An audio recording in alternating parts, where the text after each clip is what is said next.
Hey, it's elyot.grant from Lunark Studios, and welcome to a behind-the-scenes look at Project Sophia, our new 100-person multiplayer puzzle game. The footage you're seeing is from a very early pre-production demo created to prototype gameplay and puzzle design concepts, so the environment, sound design, and user interfaces are all temporary. In fact, not a single artist has worked on the project yet. Everything's just been cobbled together from free asset packs. We're partnering with an art studio that's done open-world maps for major AAA games, so the final look will have a much more stylized and polished next-gen appearance. Now, our goal with Sophia is to create the dominant live service multiplayer title in the core puzzle genre on PC and consoles. You can check out our slide deck to learn why we see a compelling business case for the project, but the short version of it is that the core puzzle genre is still dominated by non-replayable single-player games, and as a result, it hasn't seen a massive hit since Portal 2 despite the record-setting revenues of escape rooms and mobile puzzle games. So we see an opportunity to take the minute-to-minute gameplay of popular puzzle titles like The Witness or The Talos Principle and adapt that gameplay to a well-paced, highly replayable, live-stream-friendly multiplayer format inspired by MMOs and Battle Royale games, kind of like what Fall Guys did to Mario Party. We're really excited to show off the multiplayer innovations we're bringing to the genre, as well as the pipeline we've built to support hundreds of hours of high-quality puzzle content with room for years of expansion. So let's take a look. Sophia is a session-based multiplayer game with each match lasting around 20 minutes. Initially, you and 99 other players arrive on the Island of Wisdom, a mythical proving ground filled with thousands of puzzles hidden in random locations. Your task? To locate a secret portal called Minerva's Gate and pass through it before the portal closes and traps you on the island forever. The catch? Minerva's Gate is invisible. To locate it, you'll need to find hidden puzzles, solve them, and collaborate with other players to build a sprawling power network linking solved puzzle cubes to the core in the center of the island. As more power flows to the core, Minerva's Gate will start to become visible, and eventually its secret location will be revealed to everyone. Once you find the gate, and if you've accumulated enough wisdom points to traverse through it, you'll face a final puzzle challenge. Complete it, and you'll impress the Goddess of Wisdom, earning your freedom. Now, if you're a newer player, you can just drop in, explore the island, and solve puzzles at your own pace. All the points you earn contribute to persistent progress, leveling your character and unlocking packs of training puzzles. You'll earn big points for helping with the power network, so you're incentivized to contribute to the team effort. As your puzzle-solving skills improve, you'll hit milestones, like making it to Minerva's Gate or escaping the island for the first time. If you're feeling competitive, you can race to be the first of all 100 players to escape, which will earn you the coveted Laurels of Minerva, signifying your mastery in puzzle solving.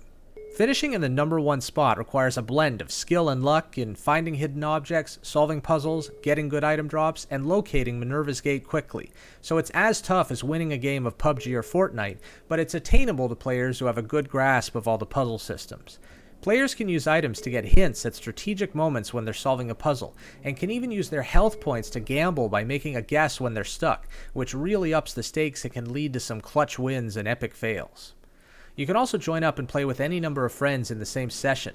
Unlike with Battle Royale shooters, there's no gameplay advantage to playing on a team, so we can combine solos and squads in the same match, which helps to keep the queue times short. Sophia aims to blend co-op and competitive gameplay in a manner inspired by escape rooms and real-world puzzle events like the MIT Mystery Hunt. The core emphasis is on collaboration to encourage people to invite their friends to come join in, solving puzzles and building the power network together. But there's also a competitive element, particularly for live streamers and other players who want to chase a spot on the leaderboard.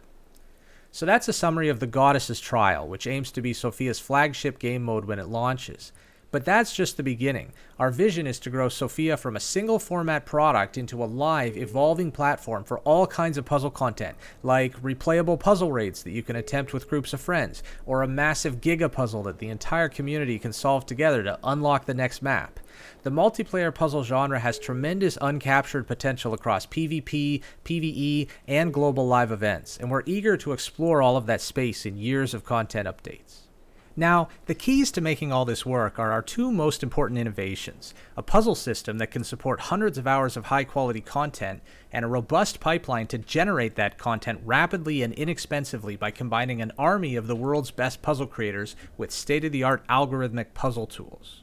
Broadly speaking, Sophia's puzzles consist of grid-based logic puzzles that emphasize deduction, environmental puzzles that emphasize observational and spatial skills, and a wide assortment of hybrids and multiplayer variations. You don't have to be good at everything. Players are free to specialize and can seek out their favorite puzzle types. All puzzles are language and culture neutral, so they're localization friendly. They also exemplify what we call audience-first puzzle design, meaning highly visual puzzles that are fast-paced, satisfying to watch, and easy to understand for somebody tuning into a live stream for the first time. Our puzzle grids are fully handcrafted, each with a unique solution reachable through logic alone.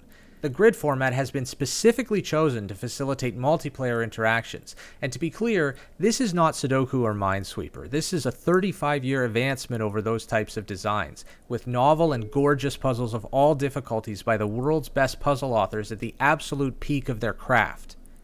Each grid initially contains a few clues that might describe areas, shapes, or symmetry, and the goal is to use those clues to fill out the grid while satisfying each of the iconified constraints on the right-hand side. The constraints serve two purposes. They allow players and their audiences to instantly understand the puzzle rules, but they also allow designers to mix and match different clues and constraints to achieve a staggering amount of design variety. Many constraints yield fascinating and surprising interactions when combined, and they can be used to produce puzzles like this one, which has a unique solution despite containing only 3 clues. This is an example of what we call a gem puzzle, a cleverly constructed grid that compactly represents one interesting idea and requires a key insight to solve. In this case, it's that the dark-colored cells have to form a snake-like shape to satisfy the constraints. This grid is more of a flow puzzle. It contains an elegant and charming sequence of cascading, rapid-fire logical deductions, and a good solver can get through it smoothly without ever having to stop and think. These puzzles have a high skill ceiling and are rich in transferable knowledge. Our goal is to foster a culture encouraging players to create guides, share tips, or watch videos to learn from others. This is also why we're steering away from puzzles where you have to guess the rules. They're awkward during live streams and create a culture where players are afraid of spoilers. We're able to create novel grids like these for as low as $25 via our partnership with Grandmaster Puzzles. Contracted authors use a simple web-based tool to build, test, and submit their creations, and we use powerful operations research software to automatically verify the uniqueness of solutions and estimate difficulty. Our human curators perform a test solve to generate hint data, and acceptable puzzles are immediately licensed and added to the game with minimal overhead. This approach can be scaled to create thousands of puzzles, and it can be expanded to include hundreds of new puzzle types over time, each with novel, clever ideas to discover. And the variety doesn't end there. Grids can also be integrated into the environment and used as a language for communicating all sorts of interesting ideas. In the demo, you'll find pattern recognition puzzles, grids that self-reveal their own clues, and even secret grids hidden in the foliage. Some grids let you freely experiment and undo as you please, while others punish mistakes and force you to think carefully about each click, like in Minesweeper. The Minesweeper approach creates more tension, but it also enables collaborative gameplay where multiple players can simultaneously contribute progress to the same grid, with each player receiving credit for every cell they correctly fill in. Environmental puzzles are where the possibilities really open up. You could think of these like the Korok seed puzzles from Zelda Breath of the Wild, except instead of making a few hundred fixed puzzles in fixed locations of the map, we're using a combination of human puzzle creators, procedural generation, custom tooling, and state-of-the-art AI to dynamically populate the world with thousands of unique puzzles in different locations each session. The black spheres strewn around the sky are a perspective puzzle that we call rosaries. They're all randomly generated at the start of the session by performing vector raycasts in the level geometry, so they're different every time you play. Your goal is to find a location where the orbs appear to form a circle, but it's a lot trickier than it looks. At first, it's hard to even find a single rosary, but as you play more, you'll get faster at recognizing subtle patterns in the orbs that reveal where you need to stand. Eventually, you'll be timing your mouse clicks to catch rosaries while you're moving, and optimizing your pathfinding to grab them as quickly as possible. Rosaries exemplify the qualities we love in environmental puzzles. They have a potato chip addictiveness, they're fun to improve at, and it's absolutely mesmerizing to watch somebody who's really good at them.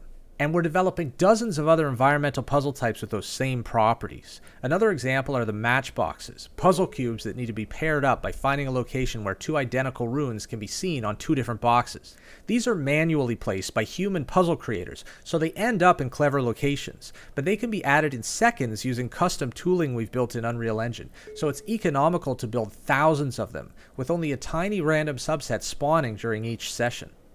The collaborative power network is also a source of puzzly gameplay, since power nodes require line-of-sight connections, but the poles are a limited resource, so you need to use them effectively.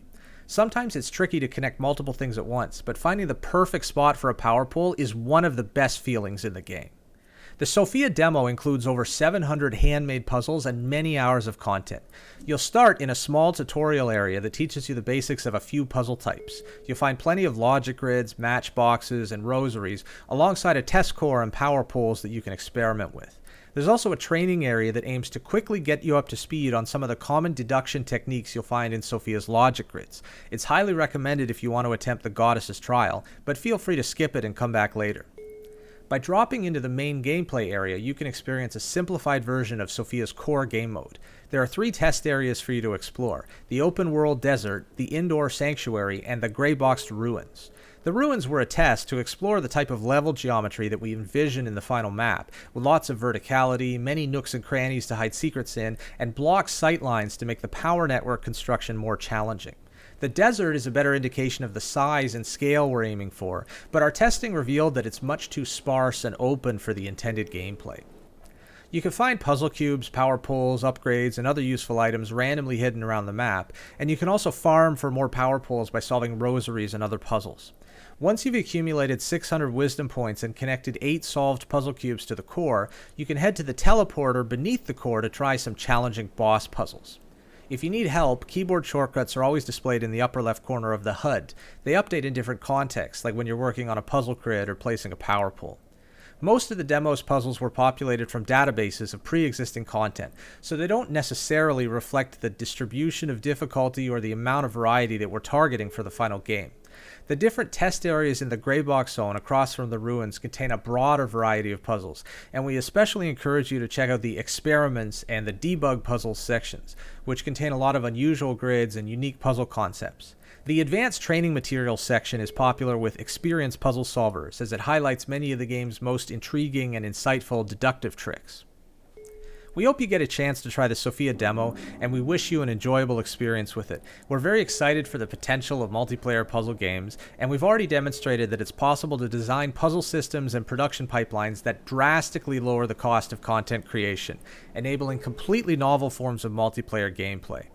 We believe that through audience-first puzzle design and an exciting but accessible game format, Sophia can reach massive audiences, just as Portal, Sudoku, and escape rooms have in decades past.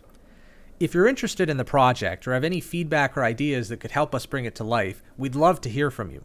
My contact info is listed below, and I'm always happy to talk about any and all things puzzle related. We hope to hear from you soon.